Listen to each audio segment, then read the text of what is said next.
Welcome back to another week of Instigating with Clarkey and Drury, our final regular episode for 2022. Can you believe it, Clarkey? It's unbelievable. We're brought to you, as always, by our friends at Coolbet Canada, Listowel Squash Courts, Listowel Vision Care, and See the Game. Thanks again to our great sponsors for another fun year here. And Clarkey, yeah, it's unbelievable. 2022, it's almost over, man. Wow, it is unbelievable. And it's going out like a lion, I guess we could say. We're supposed to get pounded by snow this weekend. Christmas Day, we're going to wake up to a blizzard. It's going to be, hopefully Santa will make it through, but I believe he will. It's been a fun year of Instigating, hasn't it? We've had some fun this year, and we're looking forward to 2023 to have more fun. We have had fun. Yeah, it's going to be pretty nasty all across basically the bulk of the province. This airs, of course, Friday night, and of course on Sunday nights as well. I mean, stay in and watch some Instigating. I would recommend not traveling, obviously, and hopefully it's going to be okay. I guess the bigger concern, it sounds like, is the wind. Yeah, with potential power outages. So hopefully it doesn't get too bad, because you want to be able to get the turkey in the oven and have power for Christmas. But hopefully everybody's stocked up and is going to be all right. Speaking of being stocked up, are you stocked up on New York Rangers gear? Because if our viewers and listeners remember, come on, last week you had to make room. We set aside a segment for your son-in-law, Ryan Duck, to come on here, a big Rangers fan, and you guys had to bet the game that night, Rangers-Leafs. The Leafs lost the Jimmy VC Revenge Tour, 2 goals, and Igor Shesterkin stoned you guys, and you said you'd wear a jersey for the whole show. It's the top of the show. Okay, but come on. The Leafs, 18 games or 16 games in a row, and they lose one game, and I get punished? One game, and You took the bet. This was your doing. You wanted this. You wanted the segment. I got it. Let's remember that. I'll put it on. There it is. Wow. Sharp looking jersey too, eh? We just got to get a Drury on the back of that. That would be the only thing missing. There he is. There we go. There we go. Hope Why don't you stand up a little bit? Let everybody see the logo. You saw it. Yeah. You saw it. There it is. Kitchener Rangers. Right across. No. Nice Kitchener Rangers. Yeah, with an NHL emblem. Now, let me tell you something. Let me just tell you something a little bit about the Rangers. And this is why I don't have a problem wearing this jersey. Okay. I would never, ever, ever take a bet to have to wear a Montreal Canadiens jersey. I would never wear it. I'll never wear one. Yeah, but the Rangers, I'll tell you, I once wore a Ranger hat, New York Ranger hat, proudly. And I went to Madison Square Garden and cheered for the Rangers twice. Because a friend of mine played for the Rangers. Mark Osborne. I grew up with Mark, and then he became a Leaf 3 times. He was traded to Toronto. But when Mark played for the Rangers, I went down there with a buddy, and we actually went to 3 games in 4 nights. They played twice at home and once in New Jersey in 4 nights, and we went to all 3 games. The unfortunate part is, and I'll never forget this story. It was back in the I guess it was probably late 80s. But we flew from Buffalo to New York on an airline called People's Express Airline. And it was $33 to fly from Buffalo to New York. Okay. $33. Ozzy told us once we get off the plane, we got to go to, I don't know, some bus terminal, and we're going to take a bus to Coscob, Connecticut. That's where he lived. Coscob, Connecticut, about 45 minutes north of New York. The bus cost us $60. So we took a plane for $33, and we jumped on a bus, and we took it up, and he met us at the bus station in Coscob, Connecticut. We get off the bus, me and a buddy we both know Mark pretty well. We get off the bus, and Mark is there with a cast on his foot and crutches. Oh no. He broke his foot 2 days earlier in a fight. And Mark didn't fight that much, but he broke it in a fight. So we spent a great 4 days with Mark, went to the games, but didn't get to see him play because he was injured. But I sat beside, and I'm sure you must know Carol Alt, movie actress. She was married to Ron Greshner of the Rangers, and that's who we sat with. And my one-time brush with greatness, Ryan, I got in the elevator at Madison Square Garden with Christopher Reeves, Superman. Oh, wow. I kid you not. Yeah. Incredible stuff. I kid you not. So that was my one time going. Well, I went to 2 games at Madison Square, but so the Rangers sort of had, a little bit of, okay, I would put on a Ranger jersey, not a problem, but I would never put on a Montreal Canadiens jersey. So here it is, when my little grandson Riker, there's a great picture of Riker right there with his Leaf hat on. Isn't that great right there, that picture of Riker? When it's Riker a great was pick. On the show. Yeah. I know why you're doing this. So, I mean, geez, Ryan, I'm great? Sorry. Isn't that nice? Look at that. Yeah, good looking kid. I don't know about the attire, but he came to visit me today at the dealership at Larry Hudson's and has his helmet on. So this might be the most long-winded way of saying I lost a bet that I've ever heard. I mean, you could have just I told you guys. Get to the point, you guys were like all over me last week, like the Twitter, the sweating and I'm like, guys, it's okay. Well, it's okay. I get it. And as I told you, I thought they were actually going to lose. I told guys at work that I thought they were going to lose the game, but they can't win every game. They can't. It's never happened. No, they can't. But but they could have won that one, and they could have. So. And then they lost. I should have bet you. I could have like half the game. I could have worn Capitals jersey. No, I wouldn't have done that either. But no. Yeah. So there we go. I got it on. Well, there you go. Yeah, no, I'm not going to bet you stuff like that. I don't need non-believers wearing my team's jersey. Exactly. That's not what we do. That's right. Not what we're all about. Yeah. Speaking how can you go against that? Like how can you look at that? It's picture. As convincing as it gets. I'm still not going to be a Leaf fan, but if anyone could talk me into it, it might be Riker, but I'm not going to do it. So that's just too bad. Yeah. Speaking of really quick, and you teased me at the end of last week's show about it, obviously, because by that time he'd done it, the Big Cat 800. Mm-hmm. Wow. I really I feel lucky. Before we dive into some of our best of clips for the year, including we're going to end it with I think the best rant of the season, Clarkey, and you took ownership of that. Pens were flying, some wood splinters. A dent in a desk. We'll tee that up, but I do want to make a little room now to just talk about the Big Cat 800 for Ovi, third ever. I mean, by the time this airs, he still hasn't done it as we record this on Tuesday, but by the time this airs, he'll probably have tied or passed Gordy. It's incredible. I never thought I'd live to see somebody score 800, let alone come close to Gretzky or Gordy. I feel lucky. Yeah, it really is something. And I think people now, maybe don't appreciate as much him and Sid, the two of them coming in after that lockout. Like those two guys saved the NHL. They really did. Like the NHL would not have recovered. It would have come back. There you go. Okay. I forgot. That's gave good. Me a hat too. I appreciate that. But the NHL would not have recovered as quickly as they did and be in as financially good a position without those two guys. They carried the mail for a long time. And to see both of them achieve what they have and now see him score 800, it's him and two other guys. Like it really is incredible. So props to really good stuff. Let's start digging into some of these clips. Obviously, the first one here, we're just going to play a little highlight pack here of our show that we did just before the Masters with our buddy Ian Doig, who recently had a successful operation. He posted on Facebook after his surgery. He had a heart surgery. It went well. Doigy, we love you, buddy. You're going to be back on the show really soon. We wish you a speedy recovery. We spent a great day down at the Sim with him at the Sim bar and golf simulator. It was a really fun day.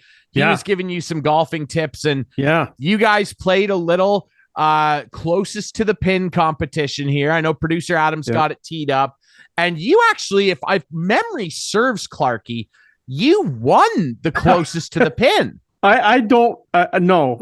Not when we were on the air, Ryan. I don't know if you remember afterwards, but I was so determined after that I took about 100 more shots, and I got within 9 inches once to beat Ian for the night. During the show, no, I did not win it. As far as I can remember, I didn't win it, but I did after. But you know what? Like, Ian really helps my game. Like, there's no question he is an unbelievable instructor. He's helped my game immensely. And he, near the end of this season, got another hole-in-one. And guess how many hole-in-ones he's had in his career? Why did he not tell us that he had 2 prior to that? So does he not have 3 now? He has 15. Oh my God, 15. He's nearly got a whole round of golf of hole-in-ones. Yeah, he's had 15 hole-in-ones. He had his 15th late in the season. Wow.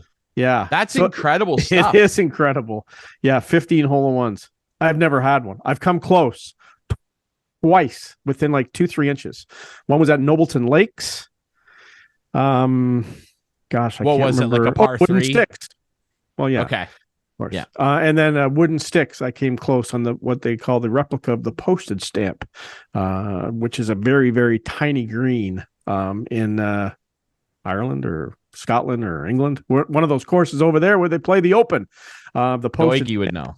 Doig would know, and I came very close on both of those holes. But yeah, it was he had 15 hole-in-ones. So Ian Doig Golf Academy is the way to go.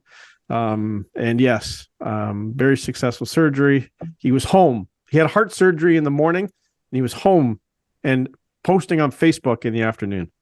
Yeah, he didn't find any room to post about the Leafs and how bad they play defensively sometimes. Which he's infamous for. He is. And I was up there a couple weeks ago to his place. We spent That's right. Sue and I spent the night up there, and it was a great time. We watched the game. They lost in overtime. I can't remember who they played, but they lost in overtime. I think it was Tampa who they played. Right, yeah. Again, that was during their streak where they didn't lose in regulation. Yeah. Anyway, yeah. There you go. We'll be back. I think we're gonna. We had talked with him. We're gonna plan on being back at the Sim either for the Masters or potentially one of the big opens. Masters probably, but we're gonna go back there because that was a really, really fun show. And speaking of, this is our last regular show. You know what I can't wait? I can't wait to bring Riker golfing. Like I'm gonna bring him Riker golfing one day. That'll be fun.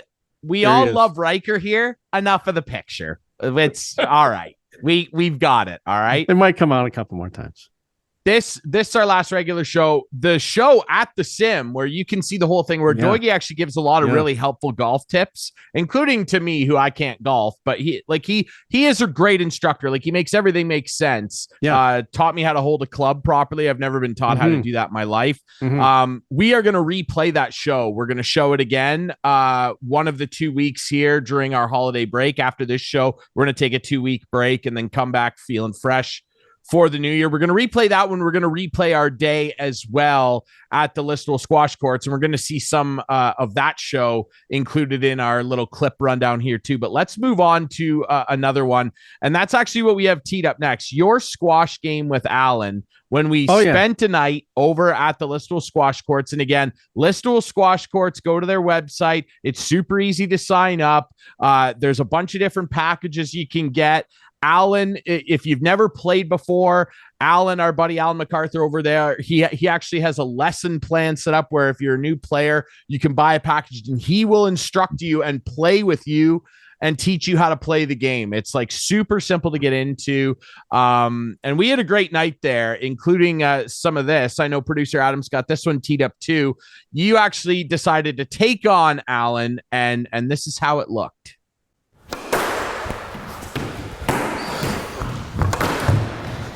Double.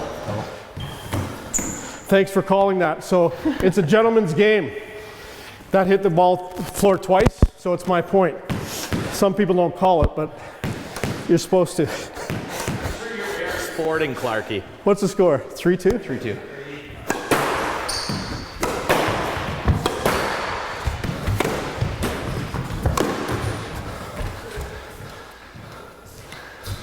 Oh, sorry. It's all good. 4-2, Ryan.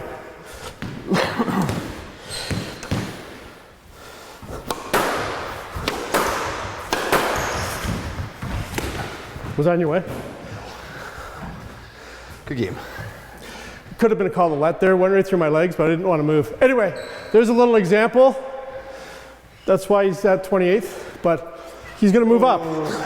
Just kidding. Chirping. He's the best owner of a squash court in Listowel. Number one. Alan MacArthur. He's the guy.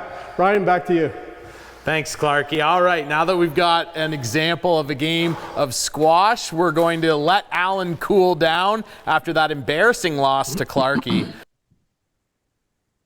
Yeah, and it was an embarrassing loss. Why? And I mean, well, and you could hear at the start of that clip, I'm sure, if you want to rewind on your PVR and turn the volume up if you missed it, Clarkey really huffing and puffing through that game.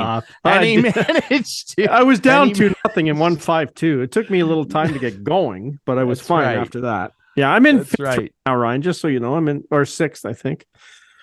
So there you go. Well, all right. So you're climbing the ladder. Wednesday night this week, Chris Clark versus Steve Sabrin at the squash courts. If you want to go over, I know we're recording this a little early this week, Tuesday, but tomorrow night, 8:00, 8:15 game time. Okay, yeah. So you're inviting me because our viewers obviously won't be there. Yeah, you should come.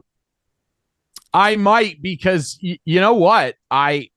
Because of this gnarly storm that we're apparently going to get slammed with, I might be heading to Kitchener tomorrow night being Wednesday as we record this, just to be there early because we don't want to get stranded. I do not want to miss out on Jim Kilgore's special Christmas pies on Christmas Eve. We eat Jim's homemade meat pies.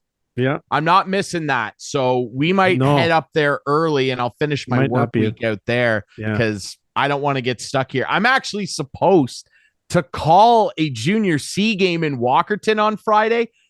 Might not happen because I don't think that I'm going to be risking getting trapped in the Walkerton arena, the coldest arena around. I played for there Christmas with the power out. I'm not sleeping in a dark arena. So, yeah, apparently this storm's going to be really, really bad. But you know what hasn't been bad? This show this year has been really good. Why don't we take a quick break? When we come back, there's lots more to revisit, including one of my better rants from the year. We had longtime baseball scout and coach and instructor, currently out in BC, Tom Valcke. We had him on, and I was ranting about the baseball owner situation. We'll revisit that next here on Instigating.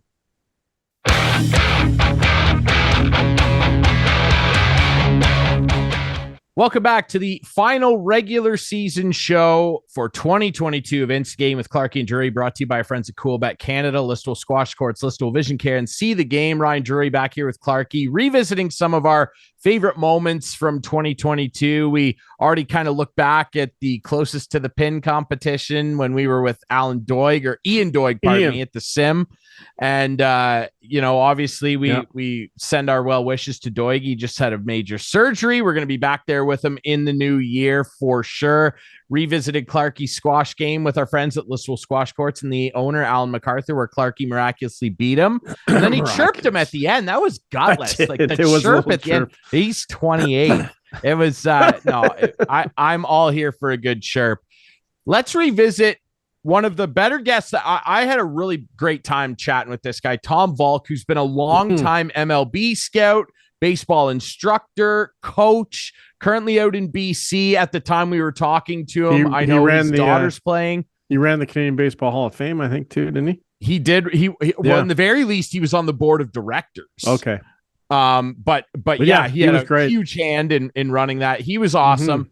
And I got onto a pretty good tangent with him where he kind of agreed with me just at the time we were talking about baseball owners and the economics of Major League Baseball and how screwed up it is. I'm still mad about it every time I bring it up. I'm salty because I'm an A's fan and they have the worst owner ever. I know Adam's got that teed up. Let's have a listen to my thoughts that I kind of directed to Tom and what he thought of it.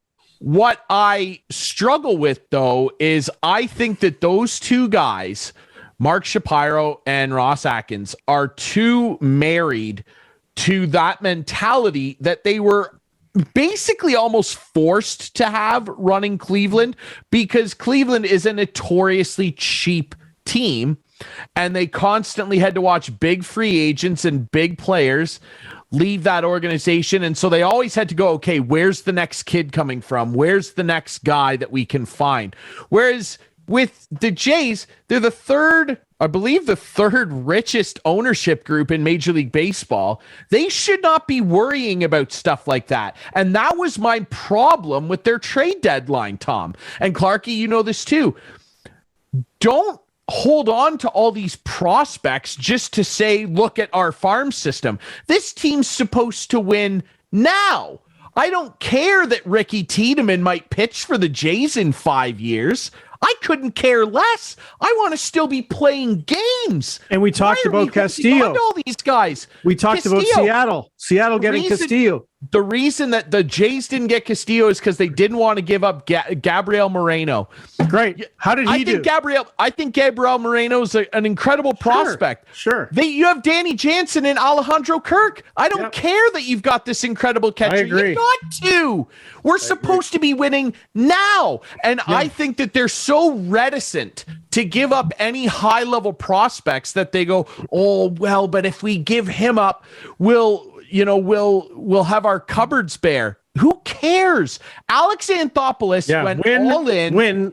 And didn't win. He didn't win the World Series, but everybody here still holds him in unbelievably high regard because they went, you know what? That guy went for it. He didn't win the World Series, but he went for it. And if anybody here would have said, oh, I can't believe they traded Gabriel Moreno for Luis Castillo, let's say, I would have been like, yes, let's go. 4 power pitchers. Come on. Yeah. And that's my problem with those two guys, Tom. I don't know what your thoughts are. No, I mean, they've made, I'll give them credit. When they signed Ryu, and again, he's Tommy Johnning right now. He's slowed down. He's not looking so good. But again, back to the time they did it, I love that they got him. How about getting Springer? Straight after the who was the Yankees guy that won the batting title the year before? Lockyer. Oh, DJ LeMahieu. LeMahieu, thank you. Sorry. I watched that scenario and I'm thinking he is using the Jays and these suckers. And I was thinking about Atkins and Shapiro are actually believing he's going to come to Toronto. Of course, he used them in my mind to get more salary from New York, and he signed. And I thought, you two got duped. And then they signed Springer, and I thought Springer was doing the same thing. So I was wrong. They got him, and hats off to them for doing that one. They did, the Berrios. You can't blame them. He had pitched consistently for 7 years, and I think he's going to come back and make things maybe a little tighter in his windup and things to get back to a kind of a 13-9 guy in the future and get them what they want. Gosman obviously had a fantastic year, and so I don't say they failed at everything, but the stuff that's really anchors me with them is even when they come on, what's the first thing they did? They raised ticket prices. The Jays just and then of course Shapiro says this is the beauty. He said this in an interview, and it was one of the first times I heard him speak, so I didn't like him off the bat. He says, well, the fans kept saying to us after 16 or whenever they came in that they had a playoff contender. So they were saying it. We didn't want to make them mad, so we didn't make trades then. Bullshit. Since when do you listen to fans about whether you trade people or not? And then you go raising tickets. Did you ask the fans, how do you feel about raising tickets? Exactly. Like, I don't know how he even let that come out because he's intelligent. He's been around. And then the same guy, Shapiro, said, what was the other classic? Oh, geez. I can't think of it. They say, and Atkins is just like, can you walk the fence any He's not the general manager. Let's be honest. He's the paper pusher. They speak like lawyers. They do speak like lawyers. They still do. I'll say this. I mean, the Jays have had a pretty decent looking offseason as we sit here now on what's this December 20th as we record this. I mean, hey, big Oakland fan. I love the Jays too. Bringing in the Bassett Hound, Chris Bassett, to add to that rotation is awesome. Still not loving the potential of going back to the Yusei Kikuchi with oh Mitch my God. White. If Yusei Kikuchi is back in this rotation, like what's going on? Like really? And like Bassett, I was listening to Mark Hebscher's podcast the other day, and he was going through on Sports. He was going through every one of Bassett's outings last year and length of games. And like this guy averaged the longest games in the major leagues last year. It seemed like this guy might be impacted big time by the pitch count. pitch clock. So we'll have to see how he adjusts to that. However, you know what? Like getting back to the whole Shapiro Atkins thing, these guys, I think, outsmart themselves at times. And that, like sometimes I think they sit back thinking, you know what, like maybe this isn't the year to make the run. The Yankees are looking good. And like just go for it. Just go for it. Like it just seems like Alex Anthopoulos, who obviously the Jays had in their grasps and let him go, and just does it year after year, just doesn't seem to care about the future because he feels he can correct a team if he wants to at any time because he's not afraid to make a deal, right, Ryan? He's not afraid to make a deal. And these guys afraid. No, he's not afraid to make a deal. But here's the thing, too, with the situation. And yes, some of these guys were already there in Atlanta. But look at the contracts that he has signed with these star guys. Dude, Ronald Acuna Jr., they've got him locked up $100 million for the next 8 odd years. It was a 10-year, $100 million deal. He's probably kicking his agent with studded cleats right now, but they got that dude locked up. He makes an aggressive move last offseason to bring in my guy, Olibom, Matt Olson. He's a Georgia Peach. He's from Atlanta. He's your first baseman for the next 7 years. He's one of the best power bats. Geez, how good would Matt Olson? I know they already got Chapman, but how good would the left-handed power bat of Matt Olson look in a Jays lineup that really, really needs lefty bats? No, I'm not saying they could afford it. That would push them way up into the tax, which they are technically over. They're in the luxury threshold. Yeah. And Ross Atkins said recently that they have no financial constraints, that they're happy to push further into it. They need lefty bats. Michael Brantley's off the market now. He's going to go back to Houston. Why wouldn't he? There's another guy off. So I think the two biggest things, and we talked about it last week with our buddy Rob Longley, the two biggest things they still need are versatility in their hitting lineup with some lefty bats that are actually decent. Because Raimel Tapia, God love him, not enough. They're going to have to go by way of trade to do it. And last week we brought up that Brian Reynolds is a guy that the Pittsburgh Pirates are happily shopping right now. And my God, if they could get Brian Reynolds, and Brian Reynolds is a guy that can play any of the outfield positions. If Gurriel's hurt, if Springer's hurt, he can go to left, he can go to right. He is a center fielder by trade. Kiermaier's hurt, he can go. I mean, it's one of those things where I think that they're going to have to go by way of trade for that. And then outside of that, the other big thing, obviously, is they really, really need some power arms in that bullpen because they don't have them. They don't have the big cannons over there. They need some guys in the bullpen that pitchers are not afraid to hit against, but aren't prepared to hit against. Because when guys are throwing 101, there's no good prep for that. Like it's hard to tee up 101, and they just don't have guys like that. So those are the two big things they need. Tom Valcke was awesome. We got to get him on again. Oh, he'll be on. Right before baseball season starts, when we really have a good gauge of what the Jays are actually going to look like heading into day one. Yeah. Because he was awesome. He was such a good guest. And I mean, geez, Clarkey, that guy's forgotten more about baseball than we'll ever know. Yeah. Oh, for sure. No, Tom was a great guest. We'll have him on again. And, the Jays, with those guys running the show, I always just have that feeling that they're not going to do it. Like, it's sad, but I just always have that feeling in the back of my mind.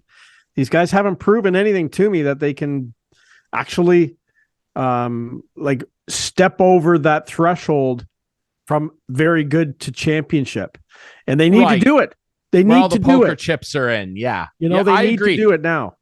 Now, I'll give them, and Tom did as well. I'll give them the credit. They make the big moves in the off season. Yeah. They get Springer. They get Barrios. They get Bassett. They got back. It all started with Ryu, who I know Ryu. It's the last year of his deal. He's going to be hurt for a long time. He's probably not going to pitch, which if he can come back and be somewhat healthy and be that 5 guy and not have Yusei Kikuchi ever touch the hill, that's a positive. But remember, like when they did sign him his first year, he would finish third in AL Cy Young voting.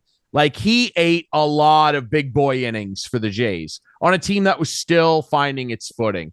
So they'll do that. But in season, we all know this. What you look like on paper, it really doesn't matter come June when you're creeping up toward the start of activity with the trade deadline at the end of July. What you thought you looked like in March doesn't mean much necessarily in early July. And if they're kind of middling again and going on losing streaks, big winning streaks, the Jays had no consistency last year. They were red hot or they'd go ice cold. Yeah. And it was, and the bullpen was such a big problem with that. If their season looks similar at that time of year to what it did last year, they better go out and be aggressive. And look, I thought Anthony Bass pitched some good innings. I thought Zach Pop looked okay in spurts. I don't want to see another one of those. I need them to go out and get a big dog that can eat up batters in the 7th and 8th inning. If Romano's still saving games, no problem with that. But I need some guys with a bit of versatility because I look at their bullpen and pretty much go, all these guys basically look the same to me. I need a cannon back there. I don't disagree. All right, another big story this year, and maybe one of the worst ones that anybody in sports media has had to cover was the Hockey Canada scandal, and it's still a big talking point. As we record this, news out that authorities are demanding that Hockey Canada turn over more evidence in relation to the 2018 sexual assault involving players in London that were on the 2018 World Junior team. There's 5 players. They want to bring charges. It's sounding like we might be getting closer to learning who some of these players were. And I think we should. I think Canadians, after being, subjected to some of the insulting language that we were given by Hockey Canada's then board and Andrea Skinner at the time during the hearings with the government, I think we deserve to know who was at fault here, because it was a huge thing coming out, the slush fund to cover up sexual assaults. More have come forward since then, but we had an opportunity to sit down after we talked to John Nader, who we've got a clip of here, our MP in Perth Wellington, who's on the Heritage Committee that was grilling Hockey Canada. We also chat with our friend Sam Chang, subscribe to their podcast, The Broadcast. It's one of my favorites, but we got a clip here chatting with MP of Perth Wellington, John Nader, on the Hockey Canada scandal, and we've got a clip right here. You bring up, the funding, and I think that was one of the things that added on to the heinousness of the allegations to begin with. Finding out that Hockey Canada essentially had a slush fund where they were using money that parents are paying into their programming for their kids. John, you've got kids. I'm sure they're going to be playing sports soon. I know I grew up playing sports. When you discovered that, did that take the seriousness of this to a whole nother level? Because I think a lot of parents and a lot of fans of the game, like myself, are very, very concerned with this. There was a lot of anger about this situation before those allegations came out about kids' registration fees. And once those allegations the fact came out that the registration fees were being used to make payments of this nature, that anger just boiled over. And talking with community members, with different people across the country whose kids are in sports. My own son is in hockey. To learn that kids' registration fees are being used to pay sexual assault settlements, it just makes people's blood boil, and it causes a whole lot of anger, across the country that these funds are being used in that way. And frankly, the fact that Hockey Canada kept quiet about this, they were before the committee, they insinuated that they had some sort of investments that they liquidated to make this happen. Never once did they come before the committee and say that this fund was there or that kids' registration fees were being used to pay the settlement. They say they liquidated some of their investments. I think the assumption the implication is this was some kind of corporate investment that came in and they liquidated that. But the fact that it was kids' registration fees being used to pay this, it was quite frankly unacceptable. And I think Canadians are not happy about that. And that's one of the reasons why we really need to see meaningful change at Hockey Canada's organization and a culture change within Hockey Canada. And a change we're seeing, news breaking earlier in the week that they've got a temporary board that looks like it's going to be in place. Cassie Campbell-Pascal, one of the great women's players of all time, she's going to be part of it. They'll serve a 1-year term and then have a revote. But hopefully we're on the road to some meaningful change and people that are actually going to take some responsibility and run this organization properly. Ryan, do you think it's going to taint the way you look at this year's World Juniors? No, not this year's. Yeah. I mean, last year's was goofy because they had to stop and they played it in August. Yeah, they had to play. I didn't get into it at all, but I just think that it's not these current round of players. It's not their fault. No. The people at the top were this sickeningly unresponsible and irresponsible with funding. And the fact of the matter is they hid it. It's bad enough that they put funding, and I'm not going to tell how, an organization how to use their funds. I'd rather it not be for this. What is the onus on protecting these players? They're not under contract with Hockey Canada, but bad enough as that all is. It's the fact that they hid it and then they lied about hiding it. And that is not responsible. So I'll happily watch the World Juniors this year. I really hope that none of the players on the team do something so heinously gross as to sexually assault somebody. You'd hope that of anybody in society, I would think. Yeah. But I don't hold the failings of the people in charge at the feet or the skate blades of this year's World Junior roster. I'm going to watch and I'm going to cheer for Shane Wright. I'm going to cheer for Connor Bedard. I'm going to cheer for the OHL guys that I covered. Jack Mateer's going to be there. Like Ben Gaudreau. I'm going to be cheering for all those guys. I don't hold it against them. And God willing, hopefully they don't do something stupid that they have to try and cover up. But that story might be, for me, Clarkey, in an obviously unfortunate sense, the sports story of the year. It really might be. In this country, I think it might be the biggest sports story of the year. Yeah, it's hard to argue that and what happened, that it's a huge story. I think it's more of a news story than a sports story, but it is a sports organization. I understand what you mean. It's definitely a big story. No question about it. No question. But I think everything should be up front on it. I think we should find out who the players were. I think everything should be up front. I really agree. do. Like, let's go. I completely agree. Yeah. Anyway. Yeah, it sounded like we're getting closer to that. All right, we'll take one last quick break. When we come back, we'll kind of wrap up our thoughts for the year, maybe reflect back on some of our favorite moments. I'll begrudgingly, because I know Clarkey doesn't want to talk about it, I'll begrudgingly bring up the World Cup final. Messi gets his due. And I think most people that appreciate soccer are happy about that. And like I teased at the start, we're going to play the King Daddy Topper rant. We're going to play the best one of the year, authored by one Chris Clark, coming up next on Instigating.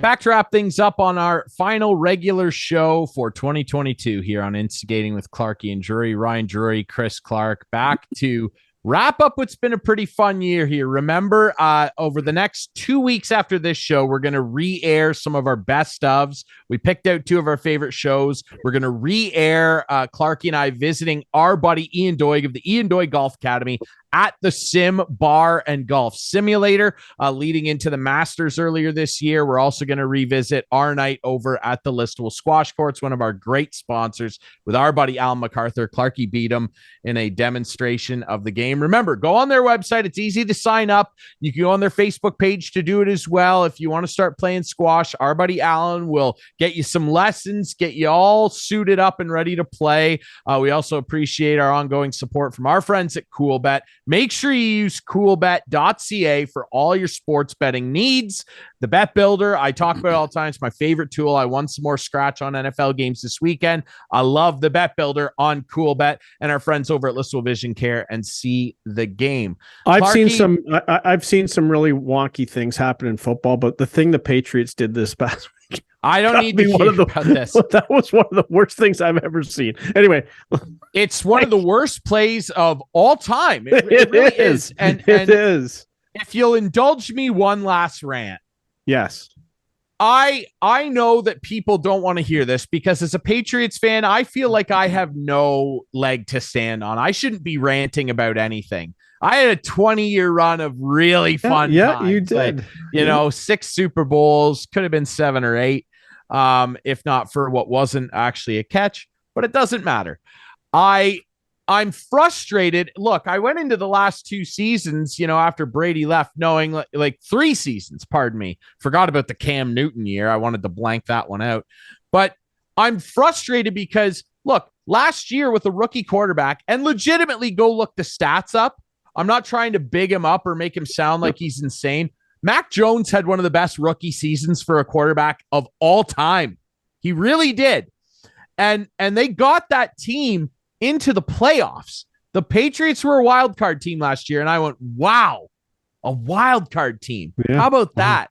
With an awful offensive line, not very good offensive weapons, decent running game. I thought, wow, this could really be going in the right direction. And then Bill Belichick, who has some legitimate questions to answer after what's the debacle this year, brings back a guy who used to be his defensive coordinator, left to do a brutal job of head coaching the Detroit Lions. Then he brings Matt Patricia, Mr. Pencilier, back to be the offensive coordinator. And Mac Jones and the entire offense has taken a dramatic 2-step backwards. And it all encapsulated in what Jacoby Myers tried to do the other day, because they're undisciplined. The play calling is junk. Mac Jones is frustrated. Like it's brutal. They tried to get a guy who is a defensive specialist to call offensive plays for them, and it has gone about as badly as it could. They need to fire Matt Patricia. I appreciate everything he did over the years as a Patriots guy. That was so frustrating. 2 questions. All you can say is yes or no. Mm-hmm. Is Brady ever going to go back to the Patriots? No. Jimmy Garoppolo go back? No. Okay. All right. Let's move on. I've heard that rumor. Both of them. But anyway, let's go. They got to move on. They got to move forward. No. Mac's your guy. That's right. You can't do this. Move on. Tom Brady next year, San Francisco 49er. All right. There you go. He's going home. He's going home. Okay. That was our version of the quiz. Yes. I like that. We've been teasing this all episode. We've had some good rants on the show, and we're probably missing a few, but the show's an hour, folks. Yeah. This is the one that caught both our memories as one that needed to be revisited. As we all know, earlier this year in April, the Maple Leafs did what the Maple Leafs do. They make you think it's time, and then it just isn't. And the last grain of sand hit the pile at the bottom of the hourglass. But before the Game 7 loss, they had a chance to eliminate Tampa Bay in Tampa, and they lost, I believe, in overtime. Hell yeah. And on the way there were some controversial calls, some controversial non-calls. And here's what Mr. Clark had to say that night following the game. The Maple Leafs got tangled up in an overtime game as well, falling 4-3 to the Tampa Bay Lightning, who forced a Game 7 on Saturday night. Clarkey, you're decked out in all your regalia. You were watching at a friend's house. Break this down for me. Of course, I did not see the game. I just saw the goals and the highlights when I got home. tell us how you're feeling right now. I'm feeling like two things.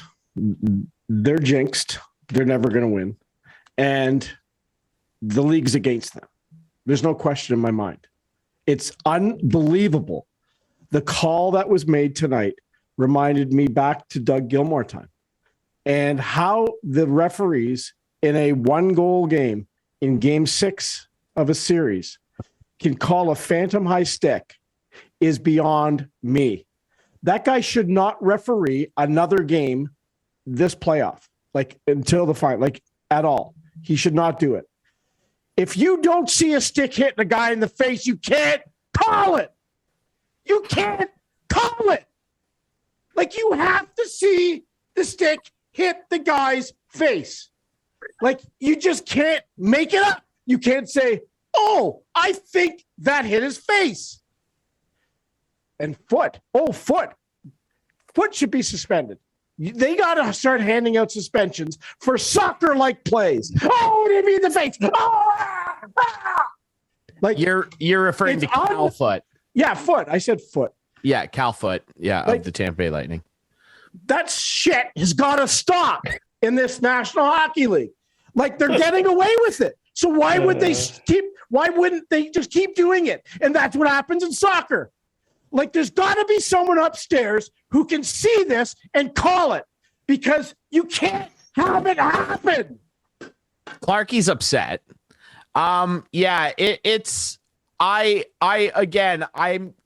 I'm coming from this at a disadvantage because, unfortunately, due to my work covering the PGHL final tournament, I didn't get to watch the game. Hey, hold on. Adam's got the play. Have you seen it? I've seen the roll it, Adam. In question. Let's roll this high stick. Yeah, I've seen kind this. Of small here, but I've seen this. Like, it hits his underarm and like missed his face by a foot. Now again, yeah. Now again, Cal Inches, they should call him. I saw that, and there was a 5-on-3 that ensued off two high sticking minors within 16 seconds of each other. Within 16 seconds of each other, the Leafs were up 3-2 in the third at that point. Now I don't wish to anger you further. I read on Twitter that the TNT crew had another angle that wasn't that one that showed it, that it did hit him in the face. I don't know if that's true because I haven't seen that. Well, I don't know, but that's what I saw. People on Twitter and reporters tweeting that there was an angle where the stick hit him in the face. If that's the case, I take it all back. But that angle right there was pretty darn clear that it didn't touch his face. So. The other bad one that people are referring to that I'm sure you were eventually going to get to was Killorn. Oh, yeah. Adam's got that too. You know, horse riding. Yep. Austin Matthews. Yep. Which... Watch this. This is very bizarre to me that this isn't called. But this is look at this. This is really bizarre. He's flying around like holding his jersey for more than 5 seconds. No call. No call whatsoever. I don't understand how that isn't called. It is called. But the NHL wants as much revenue as they can get. A Game 7 in Toronto will make lots of revenue for a league who's missed a lot of time for COVID. So, you know what? Let's look at that freeze frame, right? That last. Yeah, he's pulling his jersey. Not only that, look at the ref right there, 5 feet away. Yeah. I don't see anything. I don't see anything. It's okay. It's Toronto. They're just whiners and sucks up there. They'll complain about anything. And the worst part, Ryan, is they let them play hockey tonight. Wow. That was the rant of all rants. The red has just finally left Clarkey's cheeks from that rant. It's you finally returned to your regular pale complexion. Thank you. You know what? Like that was a tough night, and no as doubt. I predicted, they didn't. Can I ask you after that though? After that game, were you going into the Game 7 going, they're losing? Like, had you given up? Really? Yes. Wow. Yeah. Well, even though I don't blame you, I just wondered genuinely. Yeah, that was their chance. I kept thinking that was their chance, and they didn't do it. And just like against the LA Kings in '92, like they had a chance in Game 6, and Doug Gilmour get high stick by Gretzky and no call. Yeah, what's up with the Game 6s? Right, yeah, I know they've got like a Game 6 curse or something. Yeah, I don't know. This is their next year, the 2023. It's their year. Yep. He says wearing New York Rangers gear. That's okay. Is the show over funny. yet? Yeah, the show's almost over. Obviously, World Cup ended. Messi won. You referenced soccer in that rant. I did. I'm glad you did. Yeah. It's very poignant. I'm happy for Messi. I outside of that, I don't care. I thought the tournament was one of the most obviously marred, if you want to call it that, sporting events ever. The sport washing there was just gross. Yeah. I never want to see a World Cup held at this time of year ever again. I just thought it was a joke, but I feel good for Messi. He's a legend. He's done so much for the sport. Good for Leo. Pretty wild year, and that was the better rant. I think that there's still a dent in your desk, but it's a glass desk, and it's amazing it didn't break. Yeah, you gave it a pretty good whack. It was genuine. Like that was yeah, like you were me. mad. That was me after, with the boys upset after the game, and it just happened to be a camera on, and it sucked. It really sucked the way that all came the together. Worst. Yeah. It's crushing when that happens to your team, man. It's the worst. Like the only thing that I can think of close to that where I was that mad was the helmet catch. Patriots Giants. I just wish it hadn't have been any controversy. Like if they had just lost, sure, fine, yeah, it's right? the worst. But when to it's not call those things and then call like they were 5-on-3 in overtime in Game 6, 5-on-3. Yeah, like, come on. It's the worst when it's marred by controversy. And then a phantom call. I thought Game loss. 7. Justin Hall getting called interference for a play that, Tavares scores a goal. Oh, yeah, the pick play. Yeah. Like it happens 20 times a game and it's not called. And no, it's going to be called here for sure. Anyway. All right. That was fun, though. That was a nice little it was instigating year in review. It was fun. And you referenced it in the clip as well. Producer Adam has it. Producer Adam always has it. Props to producer Adam. He puts the show together every week for us, so that our viewers on YouTube and, of course, Whiteman can watch it. Props to him, and props to everybody for listening to the show, watching the show. We've been getting a lot more views and listens and downloads lately. We really appreciate that. Please subscribe. Spread the word, subscribe. Every little bit helps. I do want to make one last little announcement here. Our buddy Jake Bullen-Moss from Coolbet, our great key sponsor, has a couple NFL picks for the weekend. We're getting near the playoffs here. Yeah. He's got a couple picks to toss out here for the weekend. Jake's the best. He's the expert. He likes Lions 2.5. How about the Lions? They might make the playoffs. The Detroit Lions. Wow. In the year of our Lord, 2022, they might make the playoffs, Clarkey. Detroit. Wow. There's hope for your Leafs. If the Detroit Lions can make the NFL playoffs, my God, the Leafs can win the cup. He likes Steelers 2.5 and Giants Vikings over 48 points. I like that one too. The Vikings. How about that? The 33-0 comeback. Jeff Saturday, my God, is and I feel bad for Matt Ryan. He's on the worst comeback loss in Super Bowl history, and he's on the wrong side of the worst regular season comeback loss in NFL regular season history. How about that? But yes, we appreciate everybody listening to and watching the show. Remember, you can watch this show. Oh, go ahead, Clarkey. Can I take it off? Is it? Yeah, you can take it off before we get you off camera. I definitely go back to normal. Filled the bet with honor. You did? Yes. There we go. We're done now. There we go. We're done now. Okay. We're done. Are you good? I'm good now. Thank you very much, Ryan, to you and Kate and your families. Merry Christmas and have a great new year, and we'll see you in the new year.